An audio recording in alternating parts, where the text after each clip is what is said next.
Zardor tumanida joriy yilgi paxta terimi yuqori ko'rsatkichlar bilan boshlandi. Tumandagi 324 ta fermer xo'jaligi jami 9100 gektar maydonga yuqori hosil beruvchi chigit navlarini sidqidildan parvarishlab, butun viloyat miqyosida namuna ko'rsatmoqda. Ayni kunlarda dalalarda oq oltin yig'ib olinmoqda.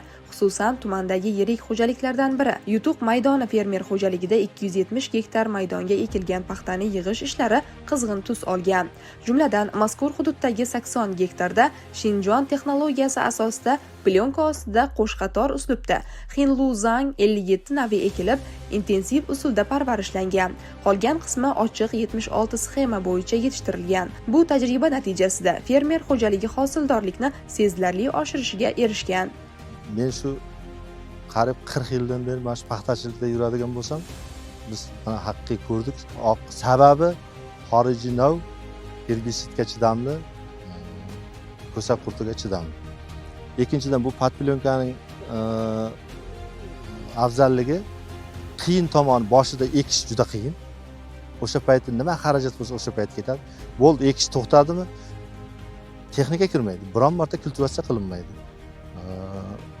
Ketmon ko'targan odam kirmaydi. Bitta suvchi faqat kraynlikni ochadi, yopadi, davleniyaga qaraydi, o'sha bilan shug'ullanadi. 80 gektarga bitta suvchi bo'ldi, nazorat qiladi, liniyaga o'tkazadi. Soat 12 soat, 16 soat o'sha vegetatsiya davriga qarab o'shanda soatlar bilan qo'yiladi.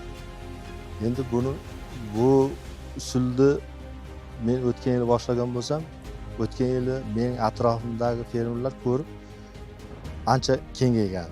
Bu yilgi hosildorlikni ko'rib hamma hayron, hamma xayrixoh. Nima qilsam qilaman, kelgusi yilga mana shunaqa nav ekanman, mana shunaqangi usulda ekanman degan qiziqish baland. Paxta terimini boshlash tadbirida Jizzax viloyat hokimi vazifasini bajaruvchi Ulug'bek Mustafoyev, soha mutaxassislari va fermerlar ishtirok etdi. Tadbirda bashirang rusumli zamonaviy paxta terish mashinalari yordamida hosil yig'im-terim ishlari boshlab yuborildi. Hisob-kitoblarga ko'ra, Yutuq maydoni fermer xo'jaligida har gektardan 85 sentnerdan ortiq hosil olinmoqda.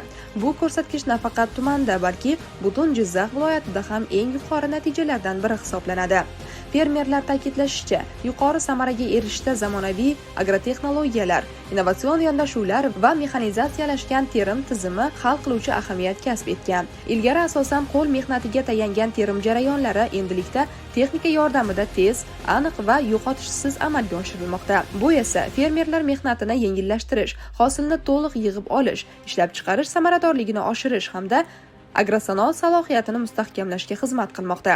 Zardorlik dehqonlar bu yil ham fidoyilik va mehnatsevarlik namunasini ko'rsatib, viloyatning umumiy paxta hosiliga munosib hissa qo'shishga intilmoqdalar.